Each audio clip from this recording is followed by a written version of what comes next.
Hello, hello, and welcome to the Smart Elections Election Protection Forum. I am Lulu Breistott. I'm the Executive Director of Smart Elections, and we're delighted to have you with us today or this evening, whenever you happen to be watching this. And I'm going to give you a brief visual description of myself. I am a pale white woman. I got out in the sun a little bit working in my garden, so not as pale as I have been. Brown hair, quite long, got some pink earbuds, a tiger's eye necklace, a blazer, and I'm in front of a brick wall. And I am delighted to let you know that Alana is with us this evening as one of our ASL interpreters, and she's also going to give you a brief visual description. Hi, I am a white female. I've got brown hair that's up in a bun. I have headphones and a white background and just a black sweater on. And we're going to introduce our other ASL interpreter to you this evening. And do you want to go ahead and say hello and give a visual description?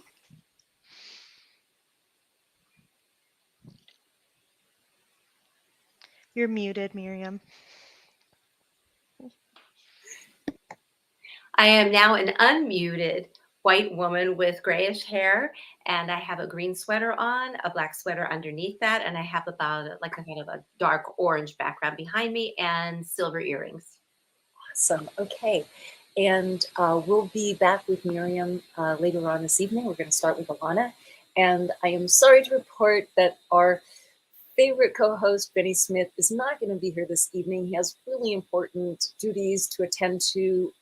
He let me know this afternoon that the election commissioners, he is an election commissioner in Shelby County, Tennessee, and one of the election commissioners resigned unexpectedly. And so they had an election today. And as Benny is really the most trustworthy person there, he is diligently counting ballots for the election commissioner. And he said that was going to go late. So he is not able to join us, but we will do our best without him. And, you know, Benny always keeps me in a good mood. So I have to say, I am counting on you, the audience members, to keep me in a good mood. Welcome to put jokes in the chat or anything you think, you know, will keep us all smiling. We have sometimes a tough topic to discuss, our elections, which definitely are in need of improvement or can always be improved. So I always find that it's good to stay in a good mood so that we don't get too weighed down. So I'm counting on you to do that for me. I'm going to say hello to folks who are with us right now: Bill, Dale, Catherine, Liz, Lee, awesome, and Kelly. All great to have you with us. Thank you so much for being here. And the forum this evening is going to be really interesting. We're going to focus on election equipment, and we're in particular going to talk about vendors who you don't hear about that much. And then we're also going to do this really interesting demo of an email voting hack. So when I was at DEF CON in 2018, DEF CON is this hackers conference that many of you are aware of. And I was lucky enough to film this young hacker who actually showed me how he changed an email ballot in transit. And I don't think I've ever thought about email voting the same way. I was never enthusiastic about it because experts have always warned us that email ballots can be changed in transit. But when I actually saw it in front of my own eyes, it definitely made a real impression on me. So we're going to show that also and be able to talk about that some. One of the things that we're going to focus on tonight especially is accessibility.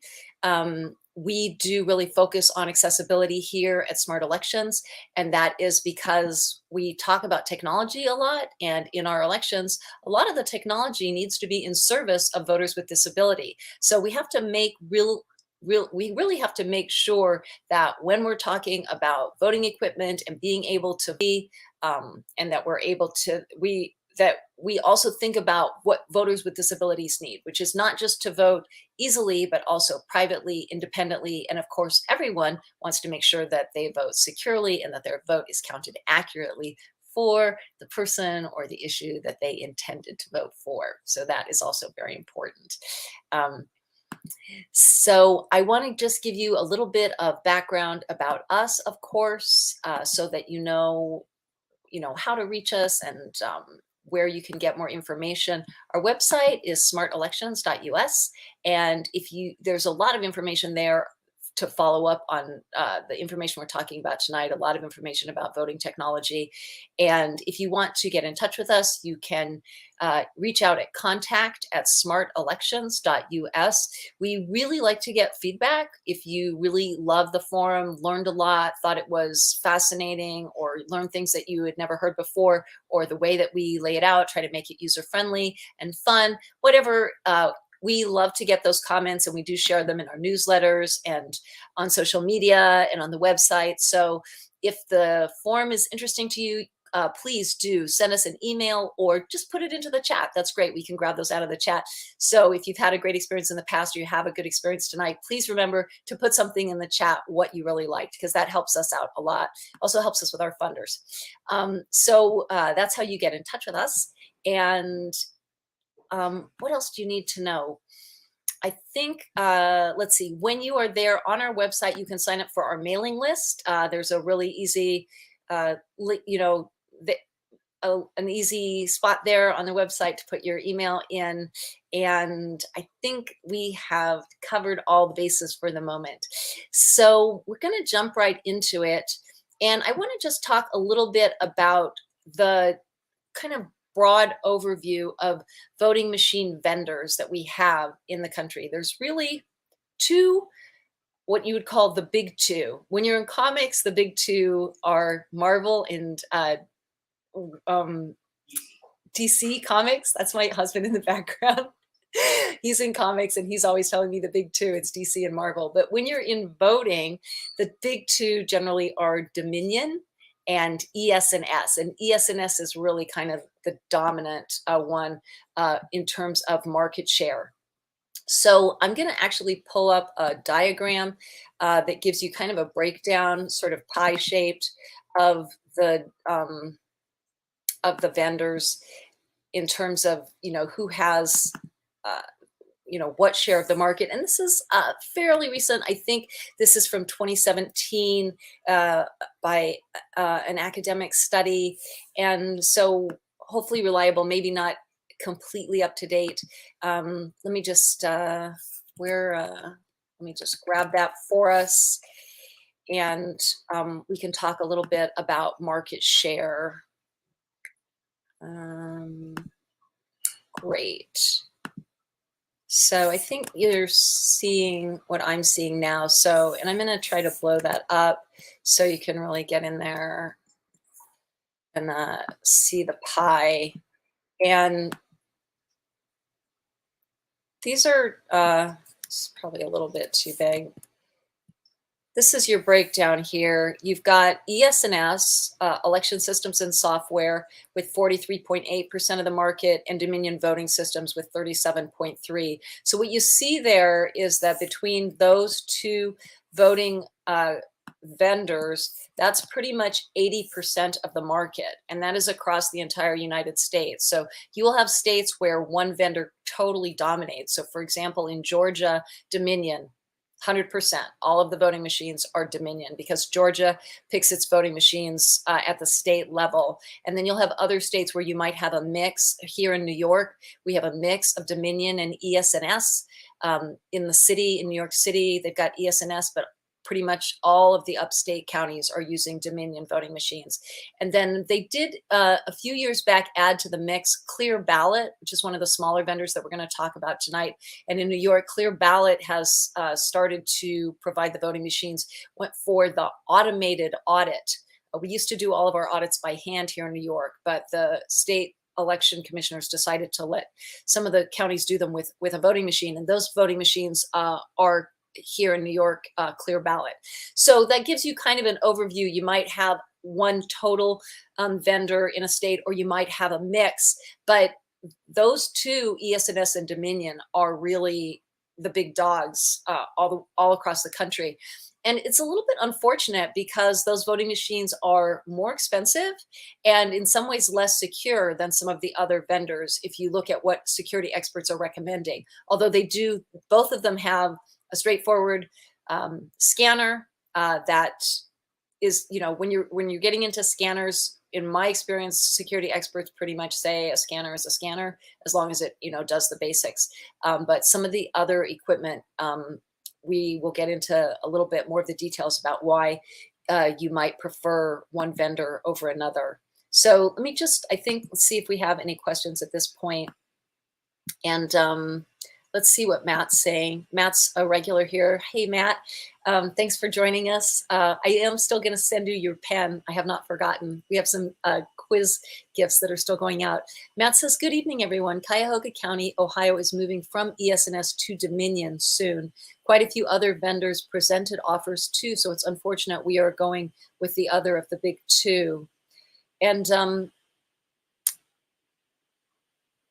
I don't know, I'm sure there were reasons for that. One of the things that we find with the purchases of these voting machines is that it's often very much relationship based. These vendors are salespeople, and just like salespeople in other industries, they develop relationships with their clients and they really court them.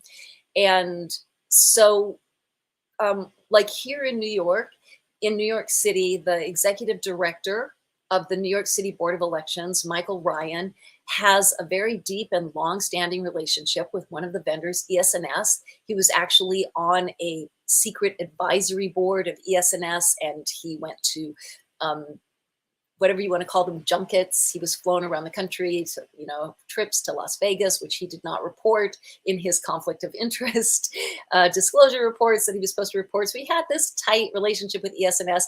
And then lo and behold, when ES&S came out with this very expensive machine, the ExpressVote XL, which markets for around $8,000 a machine, as opposed to some other ballot marking devices that are around $4,000 a machine, Mike Ryan, the executive director of New York City Board of Elections, requested at the state level that they could use that very expensive ballot marking device. And he had a very tight, cozy relationship with that company.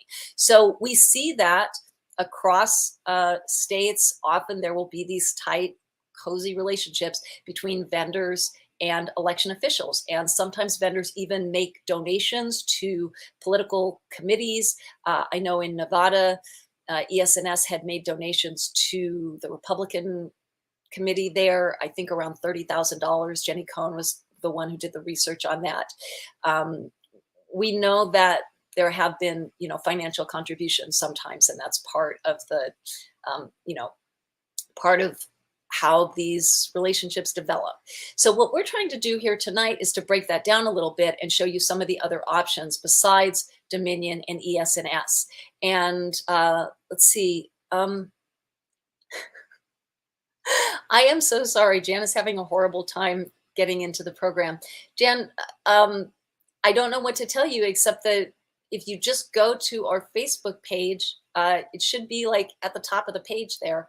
And we also send out the link in all of the emails, so you can just click directly and get directly to the broadcast. If you go to the email that I sent you, just click on the YouTube or click on the Facebook link wherever you choose to watch. But I am very sorry that you're having trouble accessing it. And so let's just talk about who some of these other vendors are that are not in the big market share. You saw in the diagram that Hart at least has some market share. So that 11% in the green there, that's Hart Intercivic. And they are considered, I guess, the third largest voting machine vendor. And I can slide that up a little bit so you can see them. That's Hart Intercivic. And so we might as well start with Hart. And I'm just going to show you some kind of basic videos. I think the first thing is, we'll just go to their website. The websites of the vendors do give you some information about them. And so we'll just start with like a basic visit to the Hart website, and you can kind of take a look at, kind of what you can investigate on your own.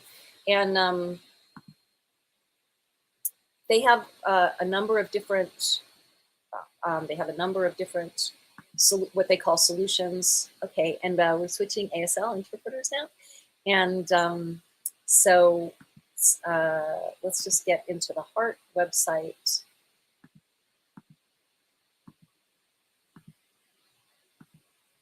Here we go.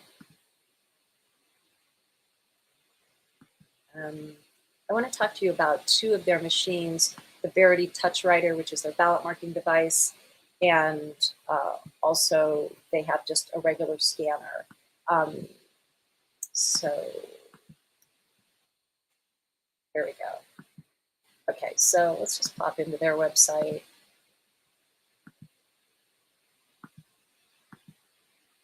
Okay, so when you go to these websites, like this is the Hart Intercivic website, they're going to have like a lot of information up there. A lot of it is really kind of directed at election officials, and so it may seem sort of, you know, kind of confusing or overwhelming. But what you usually want to look at is either like this, they call this solutions, or sometimes they'll call it products, and that'll be their voting machines. And if you head over to paper, that's going to tell you sort of, you know, what their paper-based voting machines are. And they have a ballot marking device and they have a scanner. So you can see the ballot marking device, you know, and this is going to be sales language. Verity's best-in-class ballot layout delivers a frictionless voting experience. And they also have a scanner. And I'm going to just play you a little clip of their scanner. And you'll just see, it's going to seem very much probably like a scanner. If you're voting on one of the other scanners like the ESNS DS200, it's going to seem very similar. So here is the Verity scanner. Let me just get that into our window here. And then we're going to just start with a little kind of generic B-roll or generic video, and then I'll show you some video that's more personal that I actually filmed. Okay, here we go. This is...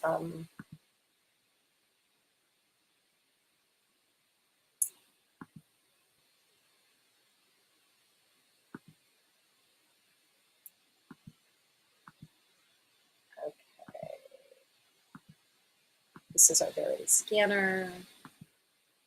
You should be seeing that now. How to vote using Verity Scan. Mark your ballot with blue or black ink, filling in the box completely. After reviewing your ballot, take it to the ballot scanner. Animated green arrows show you where to insert your ballot. Insert your ballot into the scanner. There's no wrong way to insert the ballot lengthwise. The scanner reads both sides of the ballot in seconds. On-screen and audio notices may alert you to possible errors. After reviewing your ballot, make any corrections or cast the ballot as is. Your ballot has been cast. Ballots are securely stored in the locked ballot box.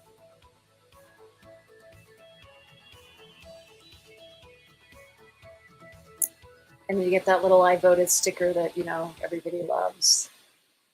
So as you can see, that's just a very standard scanner. So it's hard to understand exactly why, you know, Hart wouldn't be having as much of a market share as Dominion or ESNS. And again, I think this is about longstanding relationships. And I think some of that is starting to break down. So I just wondered if people want to put their thoughts into the chat about why, you know, Dominion and ESNS might be dominating the market. I think that's something that's really interesting for us to talk about and discuss. And yeah, we're going to get to the audit capability for Clear Ballot, but let's just let's look at one more Hart machine. Oh, I think that's a Facebook link. Is that for Jan? I think that's for Jan. Jan, if you're in the chat, Emily posted a Facebook link for you to try to get to the forum. And Bruce Korb has a question here. Does the scanner also count votes? Scanning and counting are separate functions that are often in the same box. Make any corrections, as in fix the ballot without retrieving the ballot.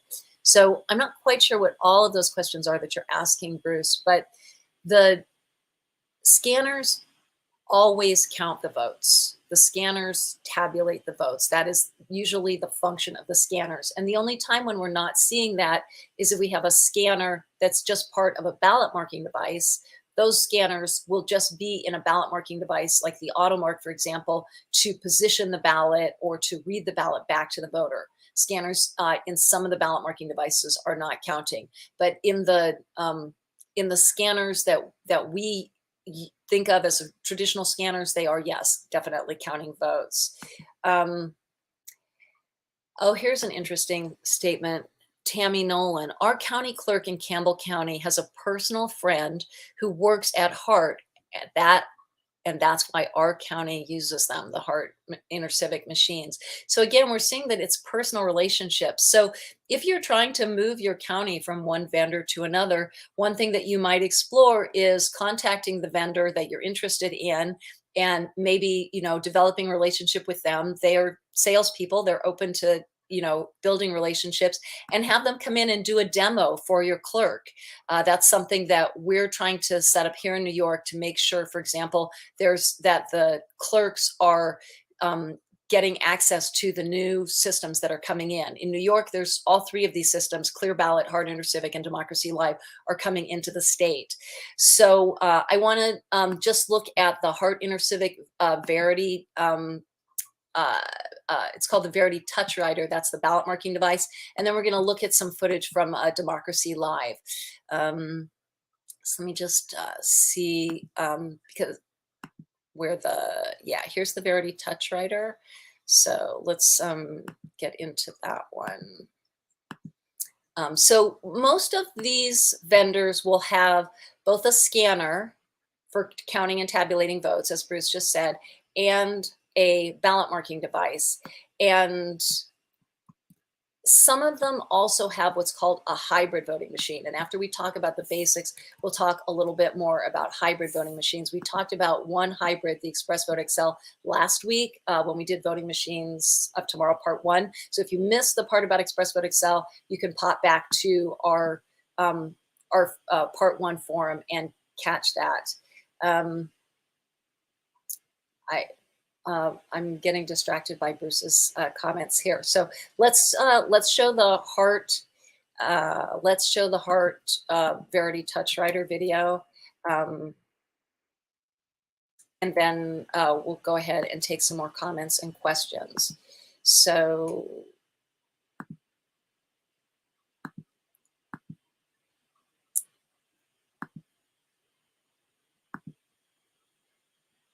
yeah, here's the Verity Touchwriter. Okay, here we go.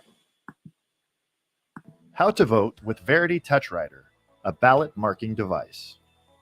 Choose to mark your ballot with one of the following tools: the touchscreen interface or an adaptive controller with a move wheel and select button. The Touchwriter is also compatible with tactile switches and sip and puff devices. When you're ready, select Get Started using the touchscreen or the move wheel and select button on the controller. You can immediately begin voting, or if necessary, the ballot marking device will guide you through customized display and audio settings. You can customize screen contrast, font size, audio volume and speed, and choose from available languages. Once you've customized your settings, select Begin Voting.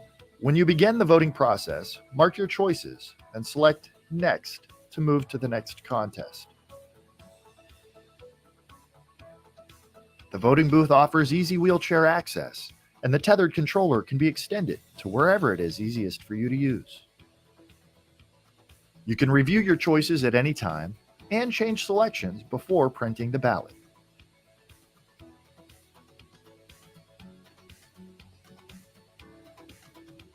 When you're ready, select Print.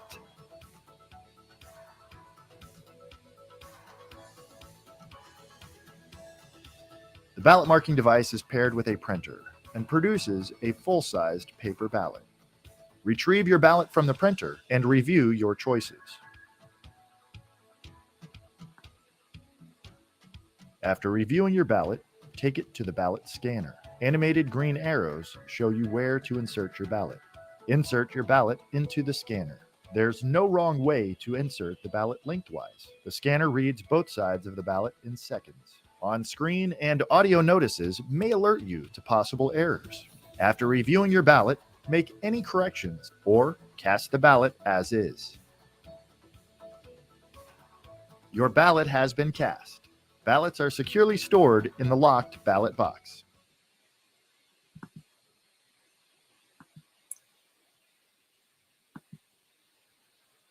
And then we got a really interesting comment here from Tammy Nolan about, we were talking about, kind of introducing your clerks to different options besides the big two, Dominion and the SNS.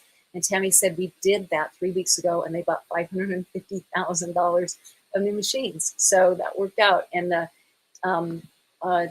where Tammy, yeah, Tammy's in Campbell County. Where is that, Tammy? What state are you in? So now, in order for something like that to happen, usually that particular machine has to be certified in your state. You can't just have your county purchase any machine if it's not certified or approved. So here in New York, we're in the process of getting certain voting machines approved so that counties can purchase them. And one of the things that we're really focused on here, oh, she's in Kentucky. Tammy's in Kentucky. Okay, that's cool that you got involved like that. That sounds like that turned out to be a really positive experience for you and for your county. So in that example that we showed with Hart Intercivic, the ballot marking device and the scanner are two separate machines. And that's really important for a couple of reasons, to have a standalone ballot marking device like that instead of having the ballot marking device and the scanner combined in one machine, which is sometimes called a hybrid or all-in-one or universal machine. And that's what we talked about last time in the voting machines part 1, was about the problems with hybrid voting machines. So when you have them combined into one unit like that, for one thing, the lines can get very, very long because everybody has to vote on that device, that touchscreen device, that ballot marking device.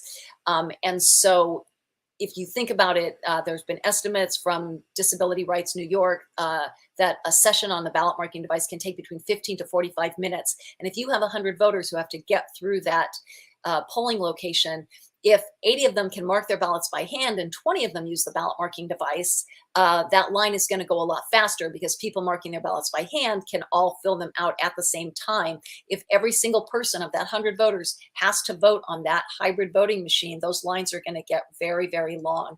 And we have seen exponentially long lines when you have a universal use voting machine. And I'm going to give you an example of that. In Georgia in 2020, they implemented a universal use voting machine across the state. That was a machine from Dominion called the Dominion X. So everybody had to use the ballot marking device, and then everybody had to take their ballot from the ballot marking device and put it into the scanner. And I'm just going to show you how long those lines were. The Guardian estimated the lines as up to 10 hours long. And this is a clip on Twitter that I want you to see how long these lines turned out to be. It's really frightening. They can really back up a lot. So this was in Georgia in 2020. Take a look at these lines.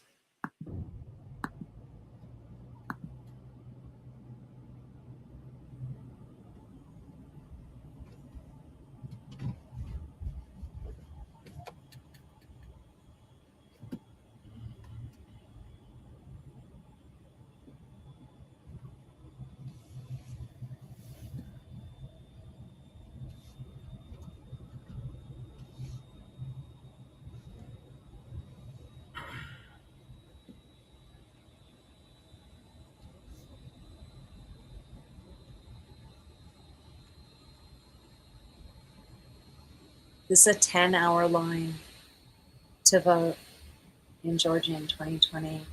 And they had lines from 5 to 10 hours all over the state. They apparently had problems with their electronic poll books. But what happens when you have a universal use voting machine like that is if you have any sort of problem, the lines just get longer and longer. You never really catch up. So, and we know that we do often have problems with the voting systems, with the electronic poll books. And so that's why it's so much better to have a standalone ballot marking device and a separate scanner. I'm going to just take a moment to talk about a few other things that we need in terms of support from you and things you can do. And then we're going to show some more video of another vendor. This is Democracy Live. And this is a ballot marking device that's coming into New York. And I think what's really interesting about this video coming up is you can see the CEO, Brian Finney, is really interested in getting input.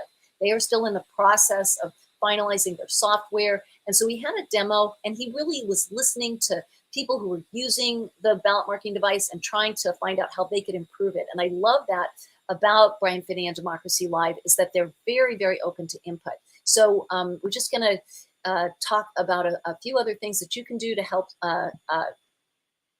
improve our elections, and then we'll be showing that video. So I do have to just talk about money sometimes. We really do need donations, and we are immensely grateful for your support. If you want to make a donation, it is tax deductible. Smart Elections, actually, we have our own non-profit status. We just got officially registered as a 501c3 nonprofit, but we are still doing our fundraising through Fractured Atlas, our fiscal sponsor at the moment. And so you can go ahead, if you want to make a donation, you can do it immediately, and it just takes like 5 minutes. You have to give them some information at Fractured Atlas about yourself. And I think I can put that into the chat so that if you want to make a donation, go ahead and just click on that. And we would welcome donations from $5 to $5,000, whatever you got. You can make a monthly donation. That's really helpful. Say you want to do $5 a month. Then we know that we have steady income coming in, and it really helps us a lot. Emily says, congratulations on getting your 501c3 status. Thank you. It was so much work. I don't want to tell you, New York's incorporation process is way behind. They're like 4, 5, 6 months behind. We had to apply over. I think we had to send it in 3 or 4 times. And apparently they're not computerized. So the files just sit in piles of envelopes in rooms in Albany. Like the voting, the incorporation and Secretary of State's office could use some improvement. But yeah, we finally got through it.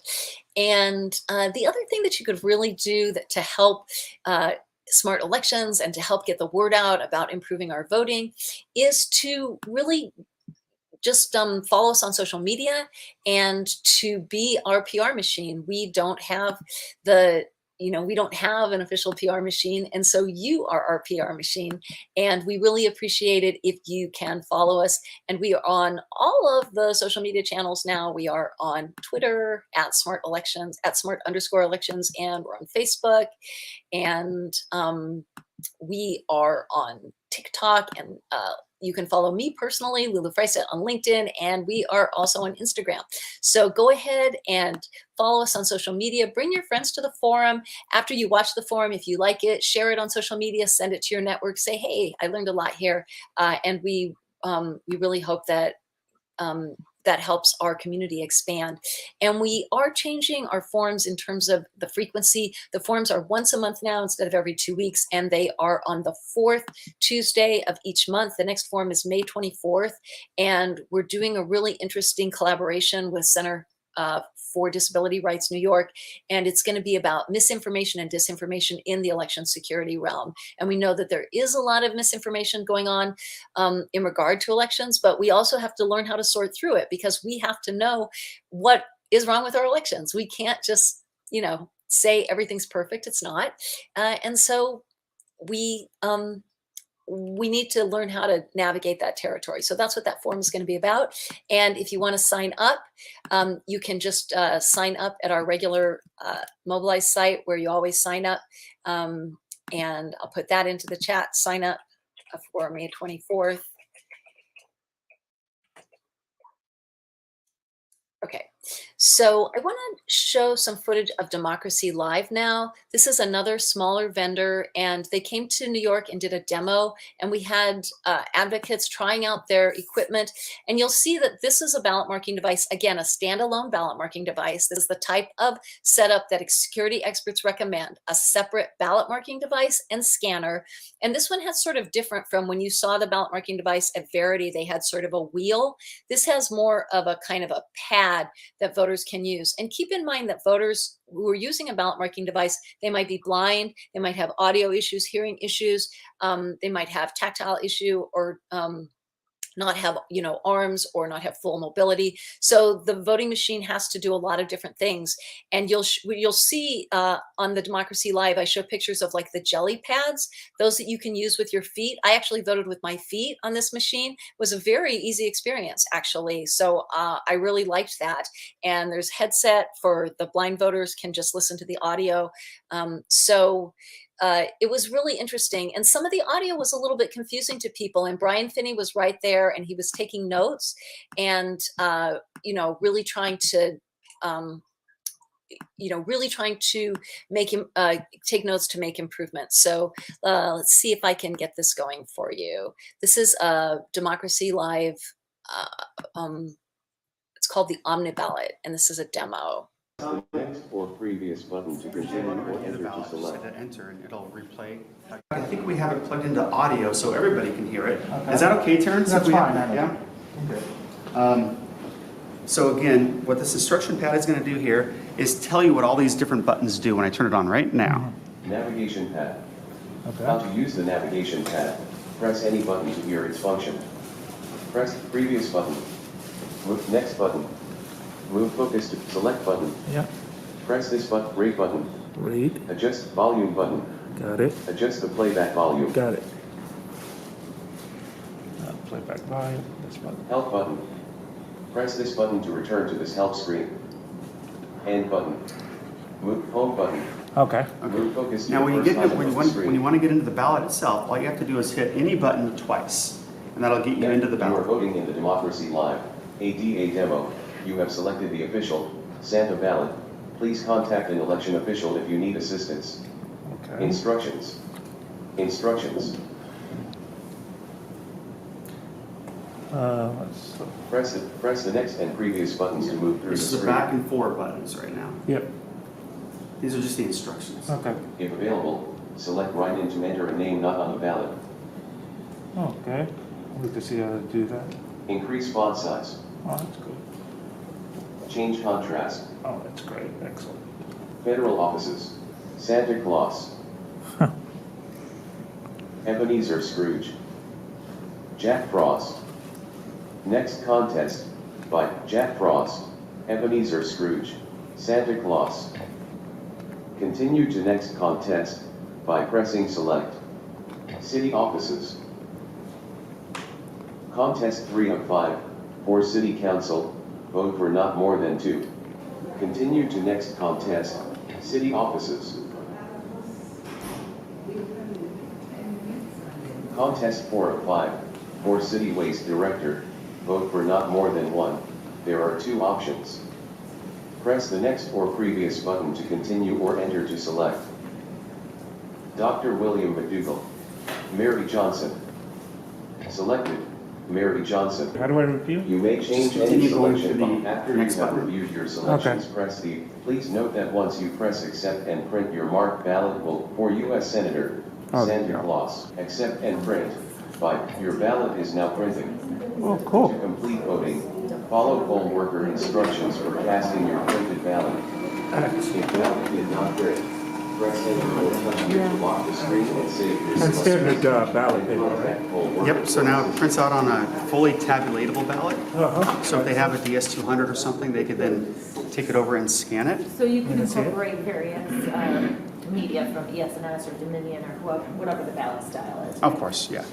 Hello, my name is Kate Doran, and I've just experienced a demonstration of the Democracy Live BMD, The ballot marking device. a ballot marking device. And what was your experience? Very positive. I thought it was, in general, intuitive, uncomplicated. There were 1 or 2 little things that I expressed to the designer, but I love that it's small and can be used on a table, and it was very positive. Okay, and what sort of constructive criticisms do you have for the designer? I think the most important thing to do is to make the instructions so clear and intuitive for the voter that there will not need to be intervention by a poll worker. I just hit select, and then it says press enter to select.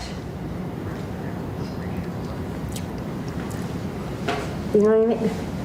I did just select here.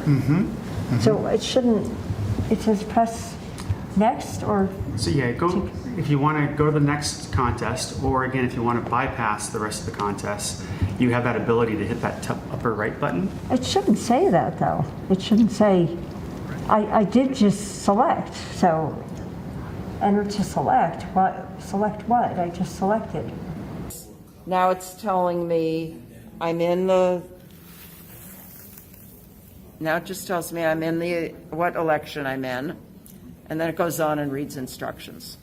At any Okay. point, if you want to just go to the next contest, you can hit Oh, that upper red okay. button. I didn't remember that there's a next context. I don't just use forward. I have to hit next. You don't have to. I mean, you could go through the whole process or hit that upper right button. And that'll I take see. So this is a shortcut I didn't remember I had. I can go to the next contest now. Press the next or previous button to continue or enter to select.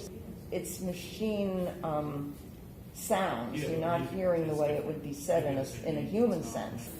So, yeah. So you need to put in some pauses or enter to select, and I'd be more specific what you're select, or to enter to select your candidates for city offices. Right.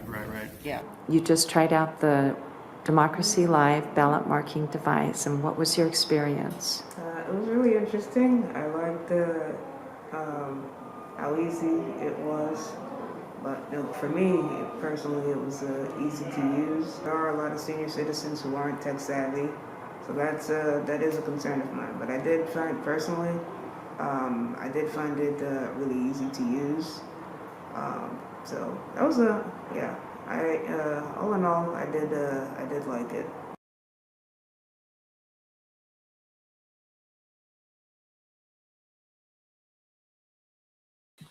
Thank you. Okay, that was the Democracy Live ballot marking device. Now they're coming to New York with just a ballot marking device, not a scanner, whereas some of the other vendors like Hart Intercivic that I showed you and Clear Ballot are marketing both the scanner and a ballot marking device.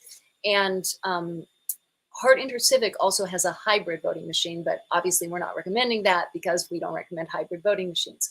But I want to talk briefly about price because it's really interesting.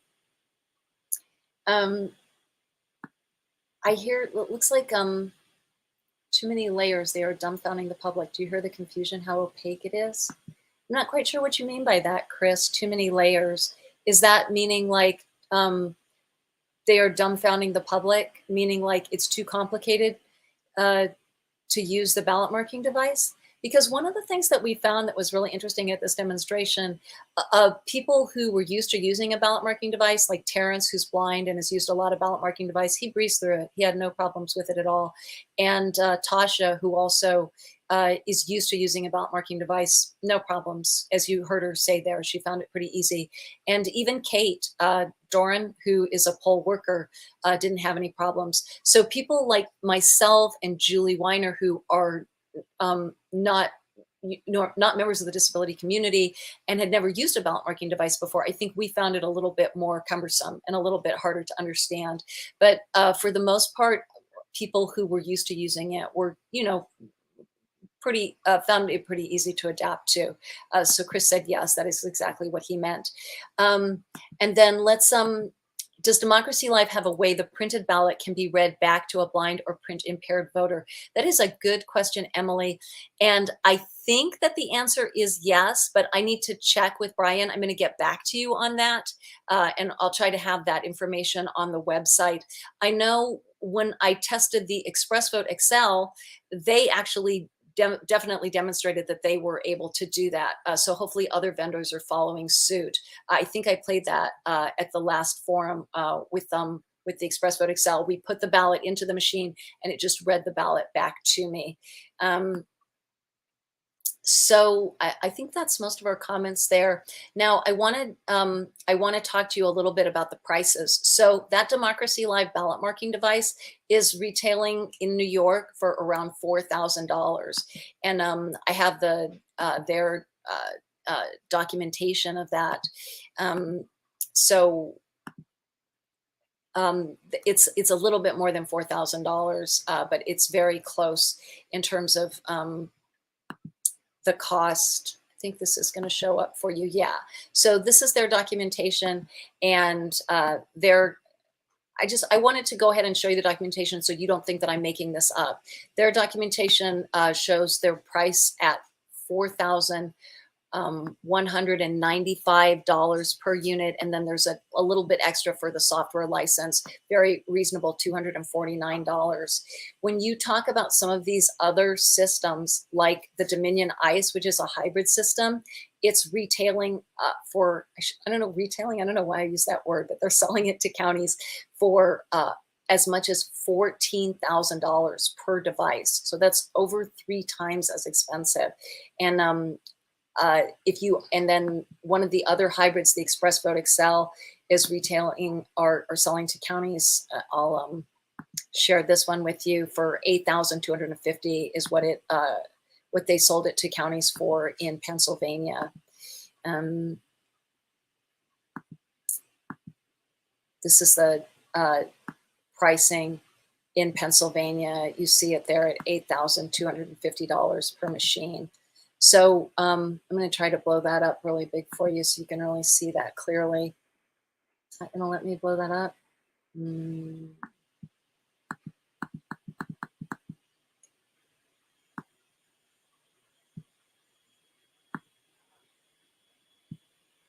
think you're seeing that now, $8,250 per machine. That is a huge difference in terms of the prices. And when you realize that with a hybrid voting machine, so that Express Vote Excel is a hybrid voting machine. That's what I talked to you about. The ballot marking device and the scanner are combined in one. You have to buy more machines per polling location. Professor Appel at Princeton estimated that you might need 2 to 4 times as many voting machines. So say instead of needing 2 ballot marking devices for a location, you needed 4 ballot marking devices. So if you had 2 ballot marking devices at the Democracy Live price at $4,000, that's $8,000 for one location. But if you had the same location, you might need 4 Express Vote Excel. That's $8,000 times 4. That's $32,000 instead of $8,000 per location. Just imagine how those expenses rack up for taxpayers. So these are very, very expensive machines. They are less secure. That has to do with the fact that in some of the hybrid voting machines, the paper ballot actually passes back under the print head, has the potential that it could change the ballot. Security experts don't like that. That's why they want a standalone ballot marking device. And as I showed you, they have been associated with very long lines. So that is why we are really emphasizing to you, work with your counties to get that separate ballot marking device and separate scanner, not an all-in-one or universal machine. Have any of the salespeople you have encountered been forthcoming about how many machines you will need in order to avoid 10-hour lines? I mean, there are estimates about how many machines how many voters per hour these machines can process. You have to imagine that especially counties with fewer resources, that's poor counties or marginalized communities, are probably going to wind up skimping. They're going to wind up being the ones with less voting machines and the longer lines. We already know, research has shown, that communities of color tend to stand in line longer, and they are actually, I believe, according to the New York Times article I read, 6 times more likely to wait at least an hour in line. So those hybrid voting machines will in particular impact communities of color. So I want to switch gears a little bit. So we talked about Hart Intercivic, we talked about Democracy Live. Clear Ballot, I actually talked about some in part 1. So you can go back and look at part 1. They are also a vendor that is doing both a separate ballot marking device and scanner.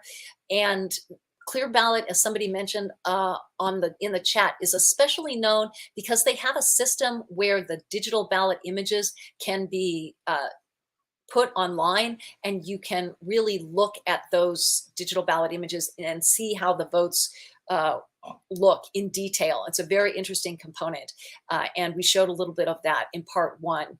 But I want to talk a little bit about another kind of voting technology that is often talked about for the future, and that is smartphone voting, or voting by email. And it's something that security experts don't recommend. And the reason why is because you have this potential that the ballot could be changed in transit, that the ballot could actually, your vote could actually be changed by a hacker while it is in transit over the internet. And I'm going to actually show you, I saw that happen at DEF CON. And squeezing in some more questions here. Is Democracy Live certified for use in any states yet? Yes, it is. I don't know the exact states, but they are working in some states already. And I am going to show you, this is Lyle Reed, and he is a researcher at the University of Oregon. And I met him in 2018 when I went to DEF CON, and he showed me that he had created this hack via email, and he was kind enough to show it to me. So we're going to take a look at this. Lyle Reed is a researcher at SSH Lab in Oregon State University. I'm going to simulate being a voter who's voting by email. So the first thing that I have to do is I've filled out my ballot. Now I'm going to write a message to the county clerk. So this handy email alias that I also own is countyelectionclerk@gmail.com. That's just who we're sending it to. We're going to put a subject line. My ballot, and this is my ballot. That's our text. Now what we're going to have to do is attach our ballot, and we're going to attach these 3 files. The first page, a second page, and a signature page, which I'll show in just a sec. So let's open those up. Those are now attached, so that's good. Now let's go check out what each of those pages has in turn. So these are the 3 exact files that I just uploaded to the email. The first page has instructions and a vote for Joe Smith and Bill Johnson.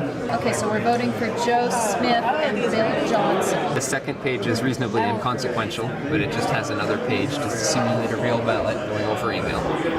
That vote, we're voting for Bobby Lewis. Bobby Lewis, yes. Okay. And this third page is a signature affirmation page, basically. Thank you. So that's our page. Now, all 3 of those same exact files are uploaded here to the email. Okay, this is all normal so far. This is all normal. They're in Boston. Let's send it off. And they had like a... Sent off to our county election clerk, whose email happens to be open here in Gmail on Firefox, which is just another email client. So at this point, we're simulating sending this to the election clerk. Exactly. So the election clerk has just received an email here from our alias that we sent it from, and with subject line, my ballot, text body, this is my ballot, and it includes 3 images. And the first page shows that indeed our vote has been changed from Joe Smith and Bill Johnson to Mary Kane and Elizabeth Martin. And that's where the money is. The rest of the pages haven't changed. They've just been attached to make it look like it was an email. It was just exactly as it was sent, except for that one change here on the first page. So you intercepted this email on this computer and then sent it on its way? Yes, we intercepted this email on a mail server that we're running on this computer, though it doesn't have to be running on this computer. And would you be able to do this remotely? Yep. If you were to set up a mail server and spoof any computer to think that that's a valid mail server, while in fact it's a malicious mail server, you could definitely get away with the same exact result. So you have confidence that you could do this with almost any ballot being mailed by email? Yes. You might have to edit the way you do this. So some email connections are secured with TLS encryption and other forms of encryption, and those would require different handling, but it's definitely not out of... it's definitely the same level of ease to get those ballots hacked as well. And are you going to show me a little bit how you did it, how you intercepted the ballot? If you want me to, it's very simple to show. It's text, but basically we edit a configuration file. This is one of the ways to see it. What we did is we sent it from our email alias on this machine, and somewhere in here it'll show that it was filtered out. Tell me what that is. So that's just basically showing that we sent it to this email address here via the filtering mechanism. And what does that filter do? It runs a bash script on the email that switches out the vote placement, the placement of the check. So that filter is a program that changes the dot from one. The filter doesn't. The filter just enables us to run a bash script every time it catches an email that we want to edit. Oh, so that filter is what grabs the email for you. Okay, so once you grab the email, how do you change the dot? So there are many ways to do that. In this particular one, given the time constraint, all we did is we pre-knew the location of both dots, so we just swapped them around. But in a real attack, you could use an image working tool set and an OCR tool set that are all free and open source to find maybe the political affiliation of a candidate or the candidate's name itself and swap a filled-in mark, which you can determine, into an empty blank and vice versa. Did you do it in Photoshop? Like, how did you do it? We did it with a program called ImageMagick. It's an open source Linux program. So you did it manually? The script did it automatically. So we had to give a set of commands that told ImageMagick exactly what to do, but ImageMagick took care of that. Did you do it in bulk? Yes, this is done in bulk. I didn't touch anything as the email went through. Did you do thousands? Yes. We could send emails through this all day and it did the same exact thing to them.